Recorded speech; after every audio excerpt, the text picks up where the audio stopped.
안녕하세요. 연세대학교 응용통계학과 김현중 교수입니다. 이번 강의에서는 머신러닝 방법 중에 하나인 의사결정 나무에 관한 예제를 하나 살펴보도록 하겠습니다. 영화 타이타닉으로도 잘 알려진 초호화 유람선 타이타닉호 침몰과 관련된 데이터를 가지고 의사결정 나무를 이용한 분석을 진행해 보고자 합니다. 타이타닉호는 1912년 4월 10일 영국의 사우스햄튼을 떠나서 미국의 뉴욕으로 향하던 첫 항해 중에 빙산과 충돌하여 침몰하였습니다.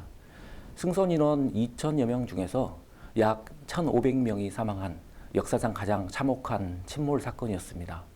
첫 항해 당시 타이타닉은 세계에서 가장 큰 배 가운데 하나였지만 실제 구명정은 20척밖에 안 될 정도로 안전 불감증에 심각한 상황이었습니다.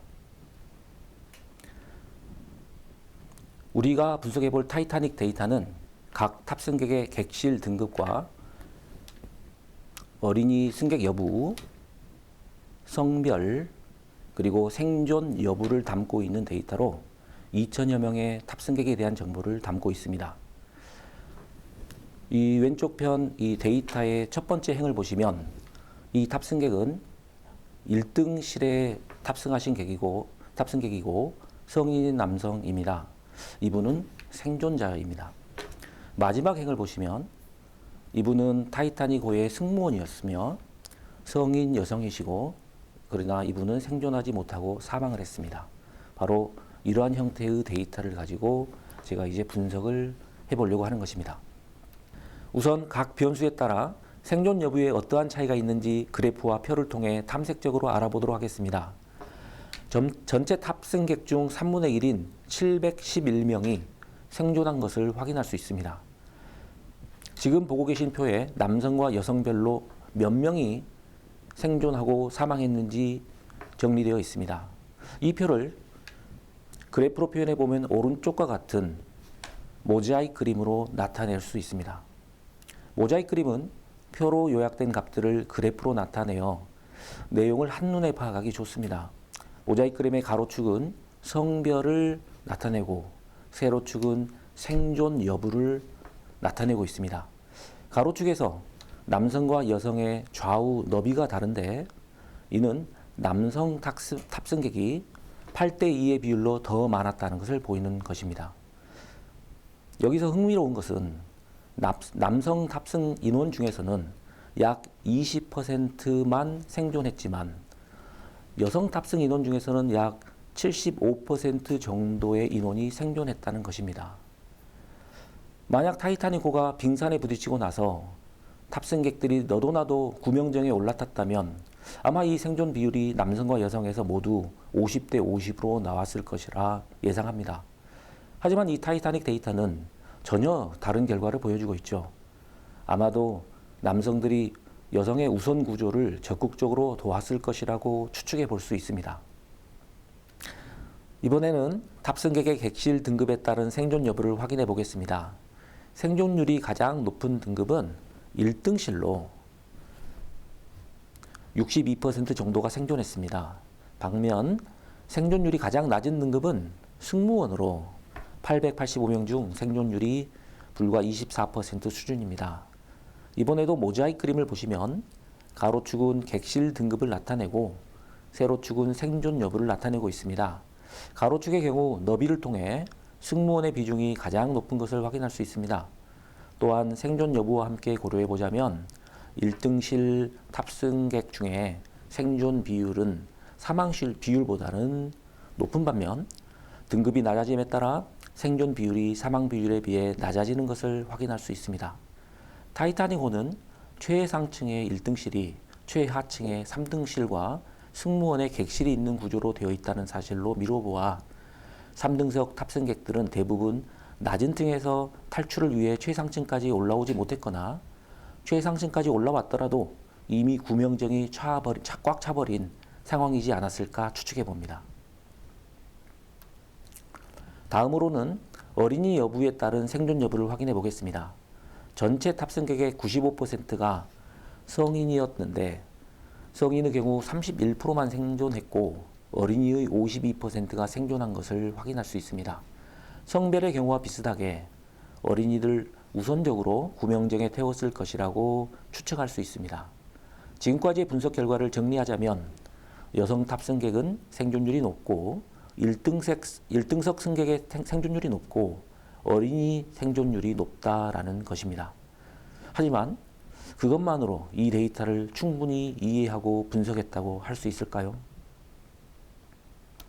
이제 머신러닝 방법 중 하나인 의사결정 나무라는 방법을 통해서 이 데이터를 분석해 보겠습니다.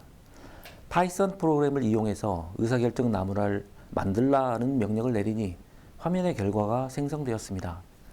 가장 위에 있는 1번 노드에는 전체 데이터 2201명이 모두 들어 있습니다.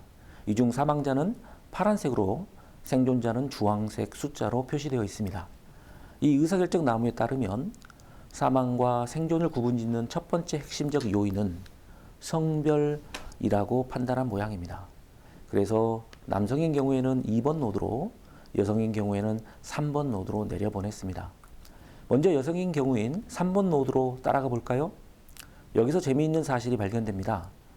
이전 분석에 따르면 여성 탑승객은 생존율이 높다라고만 알고 있는 상태입니다.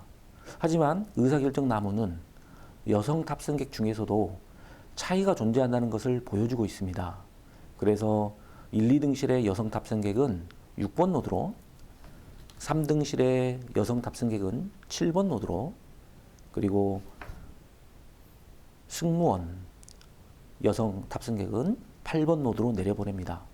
결론적으로 여성 탑승객이라고 해서 모두 생존율이 높은 것은 아니고 7번 노드인 3등석의 여성 탑승객은 생존율이 46%로 여성 탑승객 중에서는 가장 낮은 편이었다는 것을 의사결정 나무는 밝혀준 것입니다.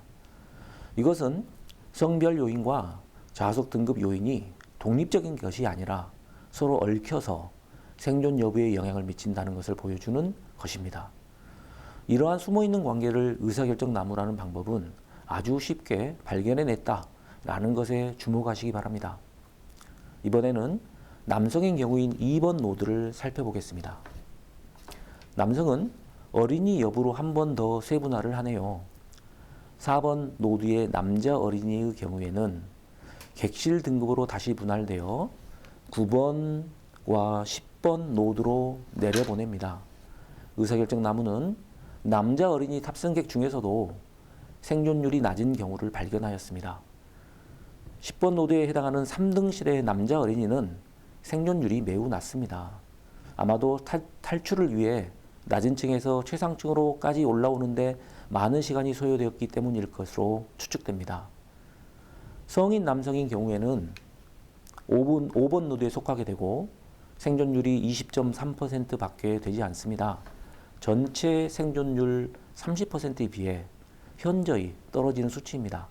심지어 1등실의 성인 남성들도 생존율이 낮습니다. 1등실의 생존율이 높다고 알고 있었는데 그것은 여성 승객에 해당되는 것이고 1등실의 남성 탑승객들은 노약자와 어린이 그리고 여성 탑승객들의 우선 탈출에 적극적으로 나섰다라는 것을 의미합니다. 이처럼 의사결정 나무는 데이터에 숨어있는 복합적인 관계들을 나무 구조의 모양으로 시각화해주는 아주 흥미로운 머신러닝 방법입니다. 앞으로 우리는 수업을 통해 다양한 머신러닝 방법들을 공부할 예정입니다. 이를 통해 여러분이 가지고 있는 실무 데이터에 대한 다양한 탐색과 숨어있는 패턴을 발견하고 생성된 머신러닝 모델을 통해 미래를 예측해 볼 수도 있겠습니다. 다음 수업 시간에 뵙겠습니다. 감사합니다.